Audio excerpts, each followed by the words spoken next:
परसा कर पुनः कीनि प्रणाम, राम काज कीजे बिना मोहि कहाँ विश्राम।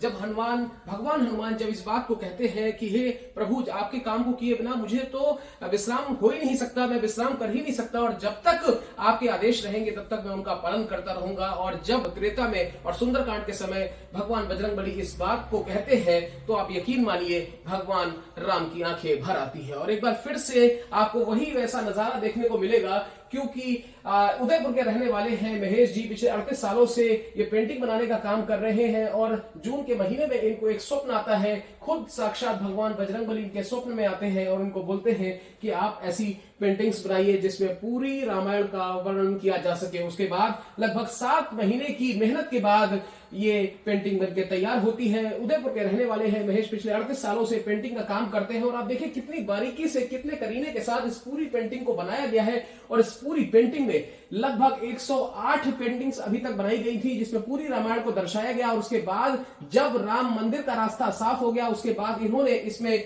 भव्य राम मंदिर का भी इसमें जिक्र किया है और इस पेंटिंग में दर्शाया है किस तरीके से राम मंदिर, आप देखिए कितना ही भव्य, सुशोभित और दिव्य, और आप एक तरह से कह सकते हैं अपने आप में अद्भुत, अविश्वसनीय, अकल्पनीय ये तस्वीरें हैं, क्योंकि ऐसी तस्वीरें बिरले तौर पर देखने को मिलती हैं। तो आप यकीन मानिए और देखिए पूरा कमरा इनका खचाखच भरा हुआ है और इसमें आपको भगवान श्री कृष्ण की पेंटिंग देखने को मिलेगी, खाटू श्याम जी की पेंटिंग देखने को मिलेगी, राधा कृष्ण की पेंटिंग देखने को मिलेगी, गणेश लक्ष्मी की पेंटिंग देखने को मिलेगी। और सबसे खास बात यह है कि ये पेंटिंग अपने आप में एक से एक बढ़कर है और अपने आप में हर पेंटिंग अलग है। हर पेंटिंग, हर तस्वीर कुछ कहती है और ऐसे लगता है कि जैसे आप इसको देखें तो एक टक देखते ही रह जाएंगे। और ये पेंटिंग्स ऐसी लगती हैं जैसे मानो कि सजीव है और अब से कुछ देर बाद कुछ बोल पड़ेंगी। फिलहाल अब महेश को यह इंतजार है कि इनकी पेंटिंग्स अयोध्या भेजी जाए और राम मंदिर में इस पेंटिंग को लगाया जाए। Thank you.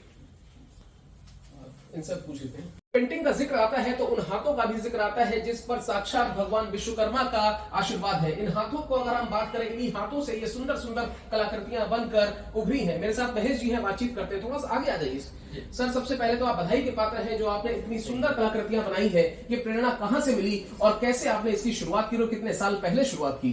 ये मुझे पेंटिंग का काम करते हैं 38 साल हो गए हैं और पहले मैं उदयपुर में राजा महाराजा की चित्र बनाता था। मन में कसक थी कि मैं भगवान की बनूं और जब मैं दिल्ली 2001 में आया तो हनुमान जी ने मेरी प्रार्थना स्वीकार करके मुझे सारे भगवान के ही ऑर्डर आते हैं और भगवान की पेंटिंग ही बनाता हूँ जी।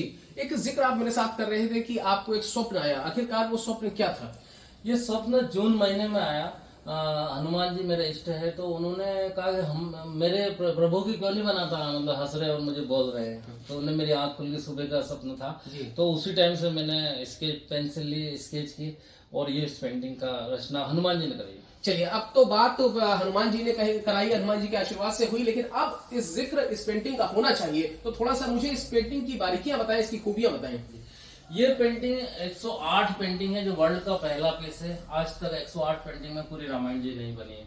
और सारा पहले स्केच किया है एक एक पेंटिंग का, तुलसी का रामायण जी पढ़ के, और स्केच करने के बाद में 2.5 महीने का टाइम लगा है। उसके बाद कलरिंग का काम हुआ है और ये पूरा मिनिचर पेंटिंग है।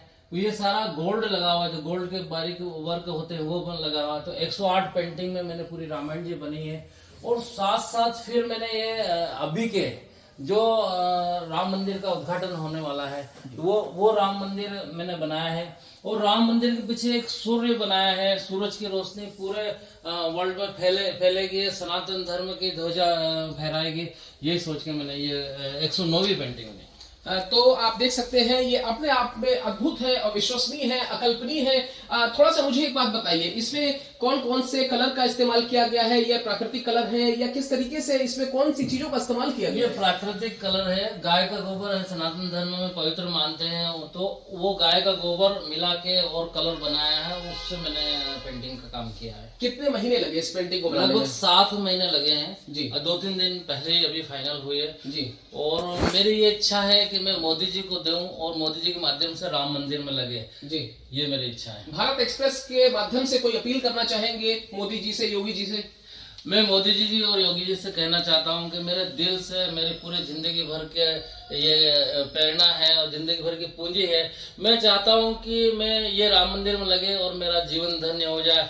और मोदी जी और योगी जी, आप भी राम भक्त और मैं भी राम भक्त हूं, तो मुझे उम्मीद है कि एक राम भक्त दूसरे राम भक्त की इच्छा की पूर्ति करेंगे और गिफ्ट करना चाहते हैं। गिफ्ट करना चाहता हूँ मोदी जी को। और अच्छा, कुछ और भी हम तस्वीरों का जिक्र करें तो लगभग इनको बनाने में कितना दिन लगता है?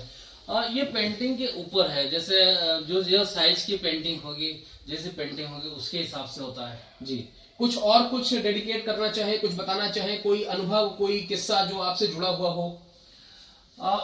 बस यही कहना चाहता हूँ कि मैं सुबह 4-5 बजे उठता था और पूरा कनेक्टेड रहता था, रामायण जी सुनते हुए पेंटिंग मैंने बनी। तो मुझे लगता था डायरेक्ट वो हनुमान जी बना रहे, मुझे ऐसा एहसास होता था जी।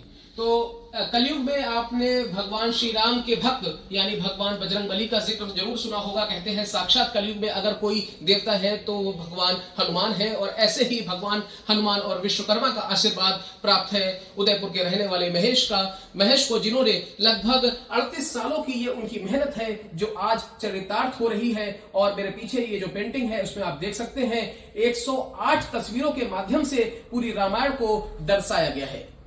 दिल्ली के गौतम नगर से कैमरा पर्सन आकाश के साथ मैं Mohit Shukla, Bharat express. Thank you.